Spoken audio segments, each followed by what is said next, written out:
नमस्कार दोस्तों। आज हम बात करेंगे स्ट्रेस मैनेजमेंट के ऊपर।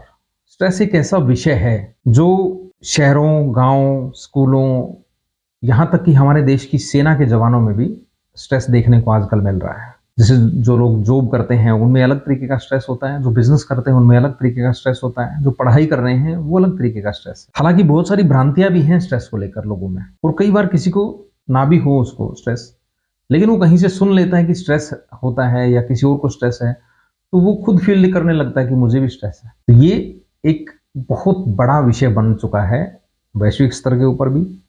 और अगर हम अपने देश या आसपास के लोगों की बात करें तो उनमें भी स्ट्रेस देखने को मिलता है। अलग अलग तरीके का स्ट्रेस जोन में लोग रहते हैं। तो स्ट्रेस को समझने के लिए सबसे पहले हमें ये जानना होगा कि ये है क्या चीज। क्योंकि कोई भी समस्या है, जब उसको हम जान लेते हैं, उसको कोई भी विषय है उसको हम जब जान लेते हैं तो उसका असर ऑटोमेटिकली कम हो जाता है, चाहे कोई भी विषय हो गया। तो इसलिए स्ट्रेस को जिन लोगों को लगता है ऐसा, या भ्रम हो गया है या वास्तविकता में है, तो उनको जानना चाहिए कि ये स्ट्रेस है क्या चीज। अक्सर वो क्या करते हैं, उनको स्ट्रेस हो गया, वो किसी डॉक्टर के पास चले जाते हैं, या नहीं भी जाते तो इधर उधर से सुन लेते हैं, तो वो भी सलाह दे देता है कि ऐसे कर लो वैसे कर लो। इससे उनके ऊपर विपरीत असर पड़ता है। तो स्ट्रेस की अगर हम बात करें, वास्तविकता में स्ट्रेस अपने आप में कोई बीमारी नहीं है, किसी भी तरीके की बीमारी नहीं, ना तो साइकोलॉजिकल बीमारी है, ना ही फिजिकल बीमारी है, ना ही न्यूरोलॉजिकल बीमारी है। स्ट्रेस एक लक्षण है, एक लक्षण मात्र है। वो लक्षण किस चीज का है, तो इसी को जानने के लिए हम सबसे पहले ये समझें कि जो स्ट्रेस है ये हर जगह रहता है, हमारी लाइफ का अहम हिस्सा है। पहले तो स्ट्रेस, जब भी हम कोई काम करने निकलते हैं या कर रहे होते हैं, वो भी एक स्ट्रेस है। हमें खाना खाना है, वो भी एक स्ट्रेस है। हमें उस खाने को पचाना है गट ब्रेन के लिए, यानी गट हेल्थ के लिए, वो भी एक स्ट्रेस है। और भी बहुत सारी अगर आप किसी गेम में है, किसी खेल में आप खेल रहे हैं, तो उस खेल में जीतना भी एक स्ट्रेस है। अगर आप एग्जाम दे रहे हैं तो एग्जाम देना भी एक स्ट्रेस है। अगर आप पढ़ रहे हैं तो पढ़ना भी एक स्ट्रेस है। जॉब कर रहे हैं रेगुलर, तो उसमें वो भी एक स्ट्रेस है। अगर बिजनेसमैन है, बिजनेस कर रहे हैं, तो वो भी स्ट्रेस है। स्ट्रेस में मेन पॉइंट ये, मुख्य बात ये है कि स्ट्रेस को मैनेज करना होता है। जब आप स्ट्रेस को मैनेज करते हैं तो आपकी क्षमता बन जाता है, और आप इसको मैनेज नहीं करते हैं तो ये कमजोरी बन जाता है। स्ट्रेस तो रहेगा ही हमेशा, ये आपसे अलग नहीं है, ये तो आपके साथ रहेगा। जैसे उदाहरण के तौर पर समझिए, फुटबॉल के मैदान में दो टीम खेल रही हैं। दोनों टीम के ऊपर स्ट्रेस होता है, बराबर का स्ट्रेस होता है। दोनों को जीतना है, क्योंकि जीतने के लिए तो खेला जाता है। लेकिन एक टीम जो कुछ बढ़त बना लेती है, जो ज्यादा गोल पहले से कर चुकी होती है, वो स्ट्रेस मैनेज कर चुकी होती है। इसलिए उसके लिए स्ट्रेस जो है क्षमता बन जाता है, पावर बन जाता है, ताकत बन जाता है। और जो दूसरी टीम है, जिसने अभी तक शायद एक गोल भी नहीं किया है और काफी टाइम बीत चुका है, तो उसके ऊपर जो स्ट्रेस है वो हावी हो जाता है और एक कमजोरी बन जाता है। वो टीम जीत नहीं सकती, वो जीत नहीं पाती आखिर तक। फिर हर एक खिलाड़ी के ऊपर वो असर करता है। ऐसे क्रिकेट में होता है, आपने सुना होगा कि कोई बहुत अच्छा खिलाड़ी था और अभी वो फॉर्म में नहीं है, ऐसा वर्ड सुना होगा आपने। वो स्ट्रेसफुल जोन में चला गया, रिसोर्सफुल जोन में नहीं है। क्योंकि स्ट्रेस जब मैनेज होता है तो आप रिसोर्सफुल जोन में होते हैं। उस टाइम पे आप अच्छे निर्णय लेते हैं, जिस भी परिस्थिति में हो आप अच्छा प्रदर्शन करते हैं या अच्छी परिस्थितियों को निर्मित कर सकते हैं। अगर कमजोर हैं, यानी स्ट्रेस आपके ऊपर हावी हो चुका है, तो आप ना तो अच्छी परिस्थितियों का निर्माण कर सकते, बल्कि वो परिस्थितियां जो जिसमें अभी आप हैं वो भी बड़ी भारी लगने लगती हैं। बड़ी कंफ्यूजन, बड़ी एंजाइटी होती है उसकी वजह से, और इस स्ट्रेस की वजह से बहुत सारी प्रॉब्लम फिजिकल भी होने लगती है इंसान को। तो कुल मिलाकर सिर्फ ये समझें, ये स्ट्रेस हमारी लाइफ का हिस्सा है। हर काम में स्ट्रेस है, कोई ऐसा काम ही नहीं है जिसमें स्ट्रेस ना हो। लेकिन आपको मैनेज करना है स्ट्रेस को। अगर आपने स्ट्रेस को मैनेज कर लिया तो ये आपकी एनर्जी बन जाता है, आपकी पावर बन जाता है, और आप दो गुना क्षमता के साथ काम करते हैं। अगर ये आपकी पावर नहीं बनता है, आपकी कमजोरी बन जाता है, तो फिर ये 10 गुना आपकी कमजोरी बनता है और उतनी ही क्षमता को खा जाता है। आपकी रचनात्मकता, आपकी प्रोडक्टिविटी बहुत कम हो जाती है। तो इसलिए कोशिश ये करनी है कि आप अपने स्ट्रेस को अलाइन करें और ये देखें कि किस वजह से आपका स्ट्रेस जो है आपको नेगेटिव डायरेक्शन में लेके जा रहा है, यानी वो क्षमता नहीं बन पा रहा है, वो आपकी कमजोरी बन रहा है। चाहे आप खिलाड़ी हैं या स्टूडेंट हैं या बिजनेसमैन हैं या जॉब करते हैं, कुछ भी करते हैं, पहले तो जानकारी ये हासिल कीजिए कि स्ट्रेस है क्या। जितना भी पढ़ेंगे उतना उतना बेस्ट आपके लिए। 80% मैं बता रहा हूं आपको, स्ट्रेस आपको वैसे ही खत्म हो जाएगा जब आप इसको पूरी तरह से जान लेंगे। अब एक दोस्त है, तो कुछ दिन पहले की बात है, वो काफी स्ट्रेस में चल रहा था।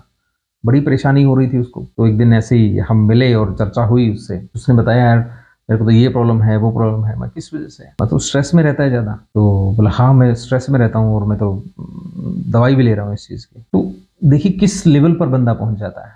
और जब ये स्ट्रेस जब कमज़ोरी बनता है तो धीरे, धीरे, धीरे, धीरे स्टेप वाइज़ करके आपकी जो परिस्थितियाँ हैं, आपके जो निर्णय हैं, वो नीचे गिरते चले जाते हैं।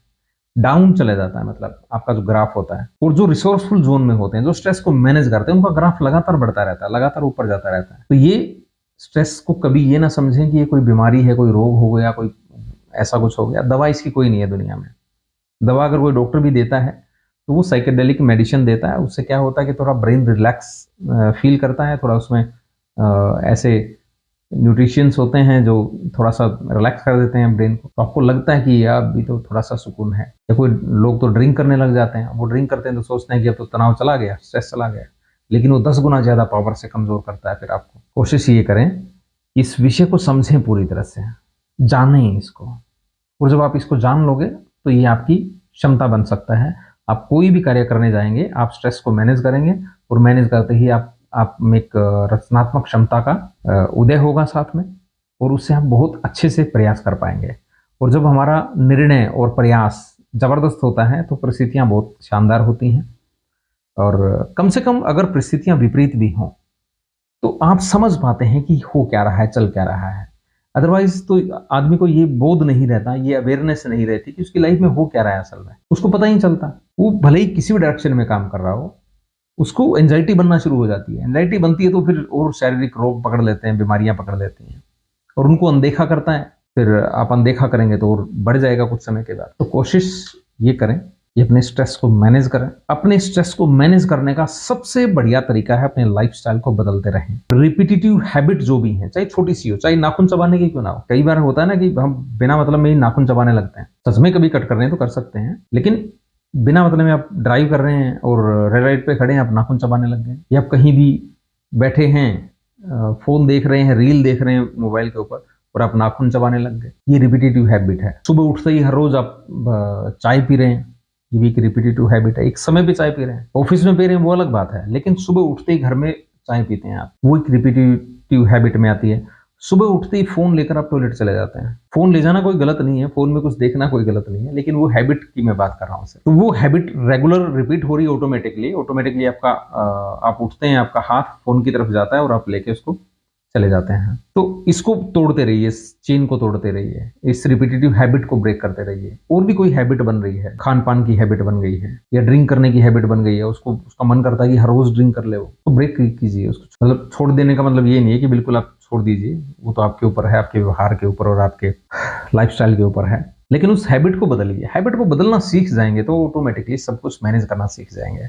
जो अपनी हैबिट को मैनेज नहीं कर सकता, वो स्ट्रेस को मैनेज नहीं कर सकता। अगर आप हैबिट को मैनेज कर सकते हैं, तो स्ट्रेस को बहुत आसानी से मैनेज कर सकते हैं। और जब आप स्ट्रेस को मैनेज करना सीख जाते हैं, तो लाइफ बहुत ज़्यादा आसान हो जाती है। आप सोच नहीं सकते कितना आसान हो जाती है।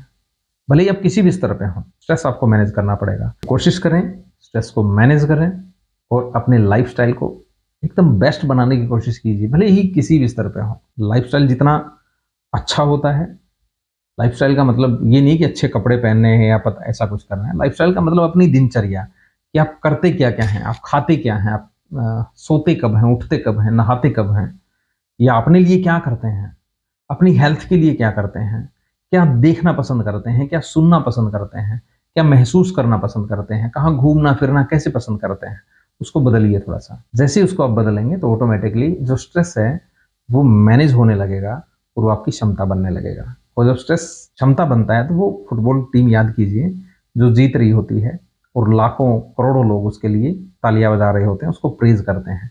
वैसे हमारी लाइफ में होता है, एक्चुअल में ऐसा होता है। हमें खुद फील होता है, अनुभव होता है, और जो विषय अनुभव होता है वही हमारे लिए अच्छा है, वही वास्तविक है। तो इसके साथ अपने स्ट्रेस को मैनेज करना सीखिए दोस्तों। अपने दोस्तों के साथ, अपने फैमिली के साथ शेयर करना चाहें तो कीजिए। ना समझ में आए तो कमेंट कीजिए, और किसी को ये लगे कि उसको इसके बारे में और कुछ जानना है तो वो सवाल भी कर सकता है। तो प्रयास करूंगा कि अच्छे से अच्छा उत्तर आपको दे पाऊँ। धन्यवाद।